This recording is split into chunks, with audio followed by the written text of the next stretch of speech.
Coming up on Hunter News Now. Mayor Adams and Governor Hochul announced a new job and education hub. Find out what this means and how it will affect Hunter students living on the Brookdale campus. We'll also tell you more about what's happening with the 68th Street Subway renovation. And later, how students feel about being back on campus after 3 semesters of remote learning during the pandemic. All that and more on this edition of Hunter News Now.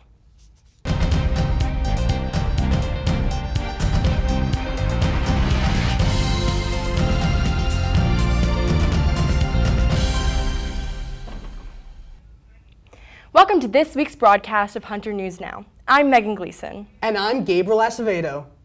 Governor Kathy Hochul and Mayor Adams unveiling a new hub dedicated to teaching, research, and job opportunities in the sciences right on Hunter's Brookdale campus. It's going to be called the Science Park and Research Campus, or SPARC for short, and will give life science majors like nursing students a new home for learning and research. But not all students are cheering the news. To make way for the new campus, Hunter's most affordable dorms are scheduled to be demolished. This building was important for a lot of people who wanted to dorm, and especially for people who couldn't afford more expensive dorming like the one on 79th and other locations. I think Brookdale is probably more useful as it was as a housing situation rather than a new facility. The project will be an education hub for CUNY's 40,000 students studying health sciences. Some Hunter professors say the location in new facility could be a big plus for these future nurses and scientists, but they'd like to hear more. I'm actually surprised and disappointed that the geoscientists here don't know anything about this, because it could be something that we would be interested in. This project will transform an entire city block in Kips Bay with over 1.5 million square feet of state-of-the-art science buildings. But it's going to take quite a while. They are not expected to break ground until 2026 and then open the new science center by the end of 2031. Another big infrastructure project already underway is right in our neighborhood. As everyone who is on campus this semester has figured out, the MTA is currently renovating the 68th Street station. The project is part of a $5 billion plan to improve public transit and should make Hunter Station more accessible. Hunter College is full of commuter students, so having its own subway stop made getting to school a breeze. That is until this semester. The 68th Street subway is being renovated, which means restricted access on platforms and all but 2 street exits are blocked off. Sophomore Olivia Zhao takes the number 6 line from Bleecker Street and says it just doesn't feel safe. I think the subway renovation makes me a little nervous just because there's less space on the platform to get on and off the train. It just makes me feel a little unsafe. The renovation will make the station more accessible by adding 2 new entrances and an elevator. A welcome change and worth the inconvenience for some students. Trying to find stations that are actually effectively accessible is ridiculous. So I'm kind of always in favor of accessibility efforts for the subway. We'll have to see how actually effective it is when it gets here. Hunter's administration is trying to make sure the student experience is affected as little as possible. And so far it's gone okay, and hopefully things go ahead of schedule and we get like a surprise early ending to the project. But either way, I think it's a real gain for our whole community to be able to have that sort of accessibility. The project is expected to be finished sometime in 2024, and I, for one, can't wait. Well, Megan, it seems all these changes are translating into some good press and a higher ranking for Hunter College. Hunter was just named one of the top public schools in the region. Veronica Leshy has more on what's behind those improved ratings. A record 25,000 students are walking through Hunter College's halls this semester. Enrollment is up 30% and the college's popularity is translating into higher ratings. U.S. News & World Report recently ranked Hunter number 5 on their top public universities list, thanks to more funding for tuition, a strong faculty, and renovations like the new 5th floor library. Only Baruch College placed higher when it comes to CUNY schools.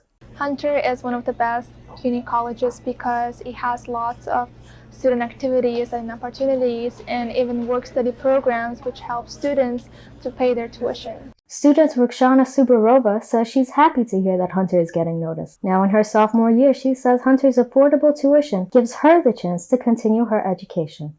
I'm a human bio major, and once I finish my undergraduate career, I'll have to start taking loans to pay for medical college. And Hunter takes the pressure of having to pay too much already. Inside the classroom, Hunter's also getting recognition for its return to in-person learning. There was real questions in higher ed about when to bring students back, how to bring students back, and for us, it was about what is it that we're hearing from students about what they need, and what students needed was to be able to come to school in person. Despite all the praise, however, some students say that Hunter may not deserve its ranking. The school's still a little too old. If you look around, you can still see leaks, asbestos sign, and the elevators still don't work really well. Hunter's administration is addressing some of the complaints about the infrastructure and will be renovating the second and fourth floor of the library. Reporting for Hunter News Now, I'm Veronica Leshy. As Veronica Leshy mentioned, Hunter earned high marks for its quick return to in-person learning after the pandemic. In this edition of Hunter Students Speak, we ask students what they think of in-person versus remote learning, now that they've experienced both. Being able to talk to the professor, like not worrying about emails and when she can reply back, like she's right there, you can go and talk to them. Well, remote, it's a lot easier for you to slack off. I have to say in person, you have more of that personal relationship that you get to build with the students and teachers. Yeah, I know that.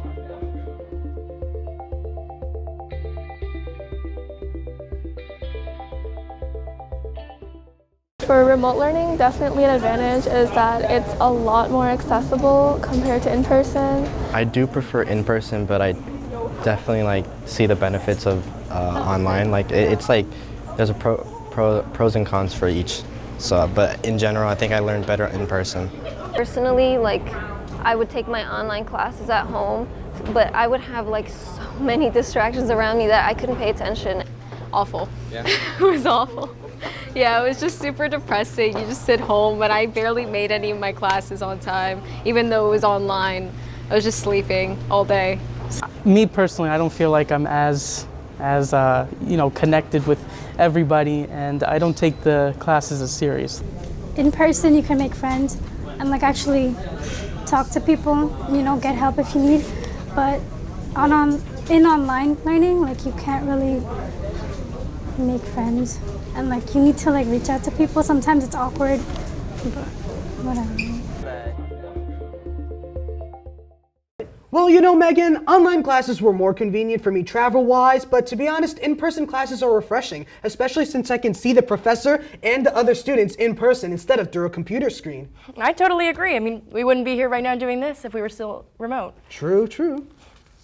If you find yourself hungry on campus, you can now head over to Hunter West. That's because the third floor cafeteria is open again. Known as the Hungry Hawk, the cafeteria provides a variety of food options that are made on-site from fresh ingredients. So far, students seem to enjoy what is being offered. I was very happy with what I ate. It was a very good portion size. I felt full afterwards, and I was happy with my purchase. It's just super convenient to have food in your school, opposed to having to walk 10 to 20 minutes to get food. Specifically, I tried the pork, and it was tender and juicy and not tough at all. It felt like I'm eating from home, basically.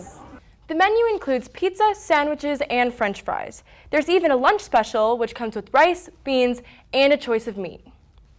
The third floor cafeteria is open Mondays to Thursdays from 8 a.m. to 7 p.m.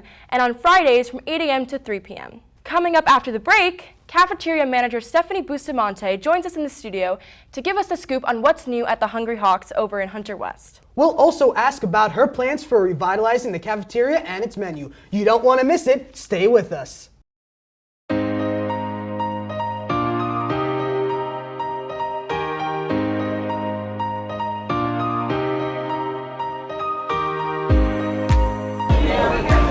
Are you ready to vote?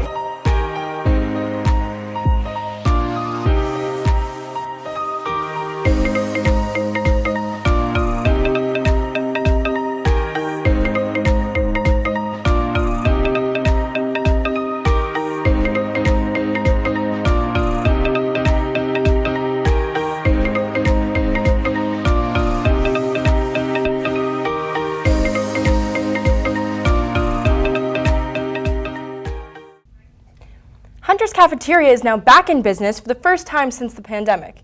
It's being rebranded through a new partnership with the food company Nava. Manager Stephanie Bustamante joins us in the studio now to talk about what's new and what's on the menu. Welcome to the show. And happy birthday. Thank you so much, and thank you so much for having us.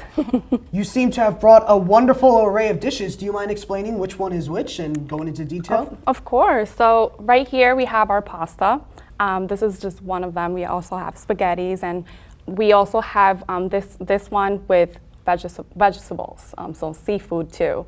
This one is our bacon, egg, and cheese. It comes with fries, and we added here the avocado, which we will be adding soon. But right now we're just doing the bacon, egg, and cheese. And then we have our specialty, which is the mango with the tres golpe, that's what it's called. And it has the fried eggs, or you can also do scrambled eggs. And we have a salami and fried cheese. And then we have some onions on there as well. Ooh. So you all guys delicious. offer meals for breakfast, lunch, and dinner.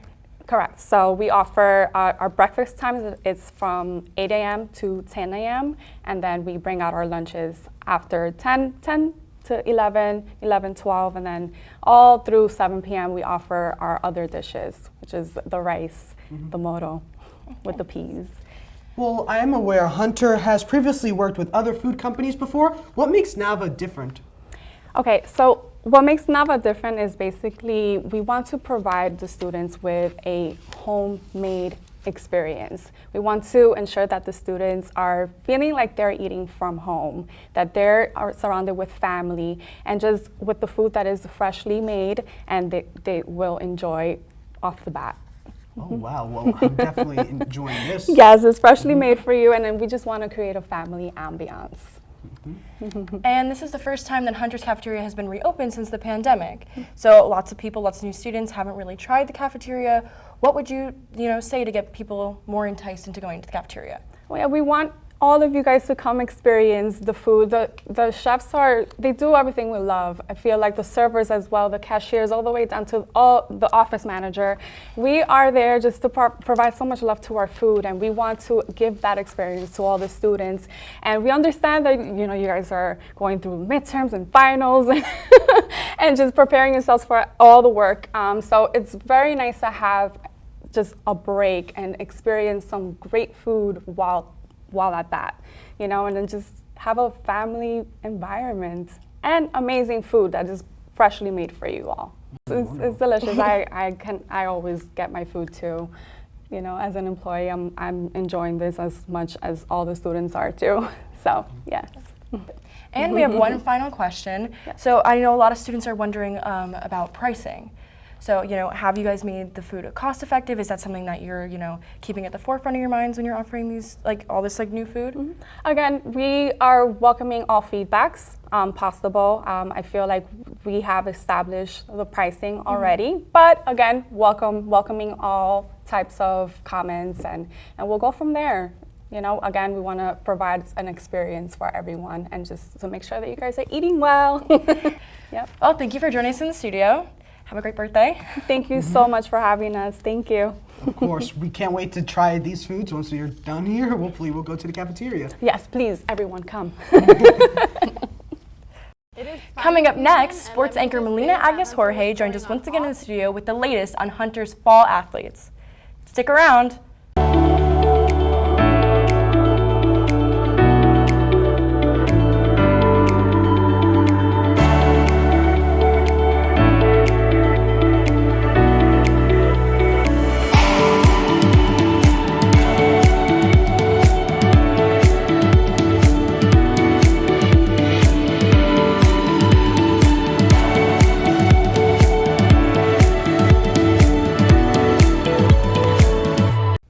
Welcome back to our sports reports. So far, Hunter's Hawks looks like they're having a pretty good season this time.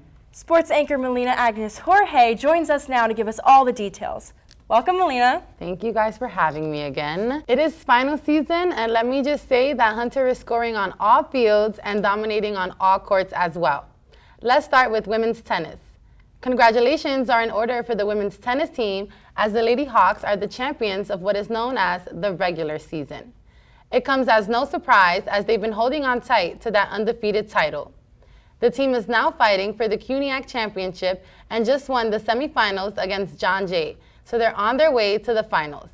If they win the championship match, they will not only be regular season champs, but CUNYAC champs as well. That championship face-off will be held at the USTA National Tennis Center against Baruch College. It's a little bit of deja vu because Hunter and Baruch faced each other in the final matchup last year. Hopefully, it won't be a repeat because last year Baruch won.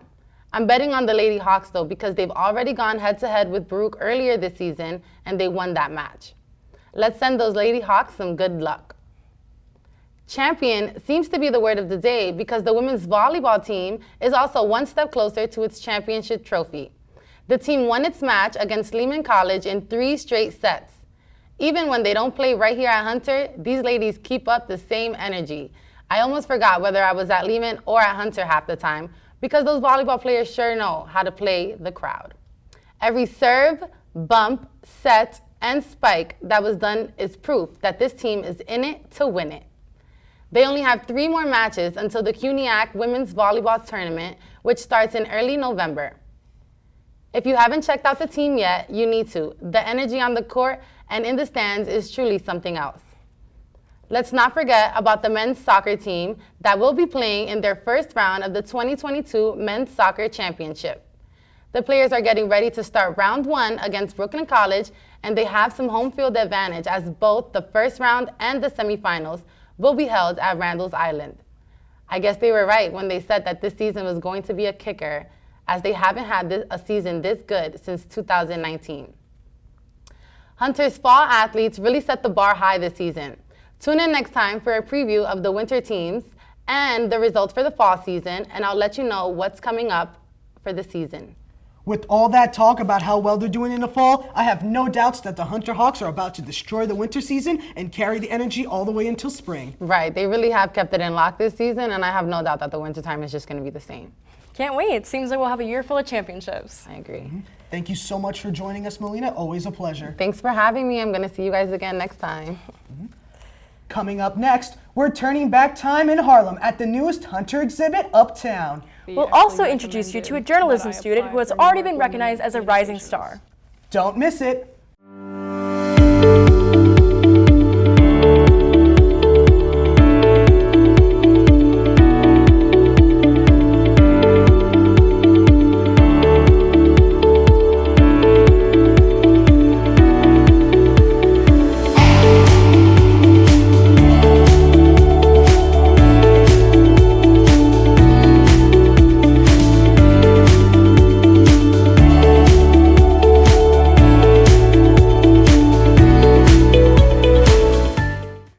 Welcome back.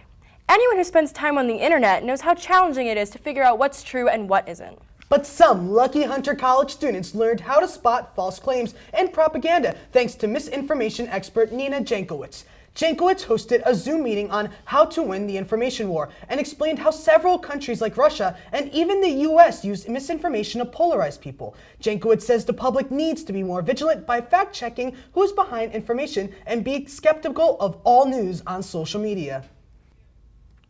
A mural of one of New York's most iconic streets awaits you at the Hunter East Harlem Gallery. Artists Isaac Diggs and Edward Hillel have preserved images of one of Harlem's most famous thoroughfares in their exhibit 125th Time in Harlem. Having put all this together with Isaac Diggs, my partner, over the last many, many years, and seeing it here at Hunter is so important because it's right on the site where we did the work. The gallery's director says these photos keep Harlem's history alive. These are stories here that we're telling. We're telling stories of Victoria Theater. We're telling stories of M&G's Diner. These are all really important and iconic sites of 125th Street. The exhibit is winning rave reviews from the public. You can head over to the Hunter East Harlem Gallery at 119th Street and 3rd Avenue to check it out. Entrance is free and the exhibit runs until February 2023. And finally, we want to introduce you to a Hunter student who is already getting recognized for her work. This fall, journalism honors student Nora Wesson became the newest recipient of the prestigious Beth Ellen Keyes Memorial Scholarship. Roseanne Cox Peralta has more on what's behind this scholar's success.